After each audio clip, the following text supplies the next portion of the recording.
Simulation technology experience within the next generation is going to be so integrated into the way we learn that you, in many ways, will take it for granted, much as we now take the internet for granted. 15 or 20 years ago, if we'd been discussing the internet, people would have thought about it in much the same way, perhaps, if it had come online in their lives about that time, just about the same way that they probably think about simulation technology now, and that it is simply used for military training. They will find out very quickly, because of the way this whole industry is snowballing, that they're going to be learning in simulated environments wherever they are and whatever they're doing.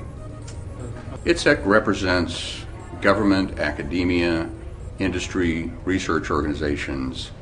This year is the largest one. Every year it gets bigger and bigger, which is testimony to the way the industry is growing and the importance of simulation technology training and how it's going into all aspects of human learning. Cirrus aircraft have always been easy to fly. Now they're easier than ever to buy. A complete line of ownership programs gives you everything you need to purchase, trade, finance, lease, insure, and warranty your Cirrus. There's even an ownership program for non-pilots. The Cirrus Access Pilot can teach you how to fly, or fly the plane for you. Find out more at www.cirrusdesign.com. Cirrus, for the love of flying. Industry participation is getting larger and larger because there's a realization, first of all, that this technology can be shared among industries for the good of everybody, not just in terms of a raw business arrangement, which of course is very important to the people that are here on the floor, but also in terms of advancing the technology for everybody. So you get a synergy here between the smaller corporations, the niche corporations, if you will, and the big corporations who are looking for these specialties to incorporate in some of the larger projects. So some of the larger projects they're integrating together and doing. You see evidence of this all over the floor.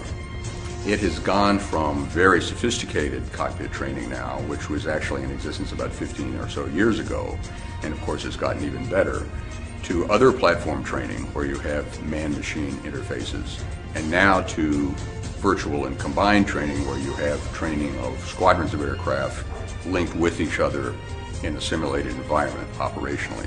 So now you're not even using one aircraft, you're saving an entire squadron, wear and tear on a whole squadron. That's very important when airframes are getting older these days. So this technology is now increasingly replacing, because it's getting so good at replicating real-world environments, it's increasingly replacing the need to have wear and tear and actually danger in terms of some cases with training. Because again, you can do simulations scenarios you would never want to encounter in the real world, and put people through those over and over again until their responses to those very dangerous situations become almost intuitive, and so you can think your way out of it. Today, there is an affordable, high-performance, easy-to-own and easy-to-operate very light jet designed with you in mind. Far less expensive than any other twin-engine jet to buy, it is also the least expensive to own and operate. It is the Eclipse 500, the jet that's easy to buy, easy to fly, and fun to own. The jet for you. Money is saved in any number of different ways. We're not building training platforms, real-world training platforms anymore. We're building simulators, which is multiple of times cheaper than building the actual platform.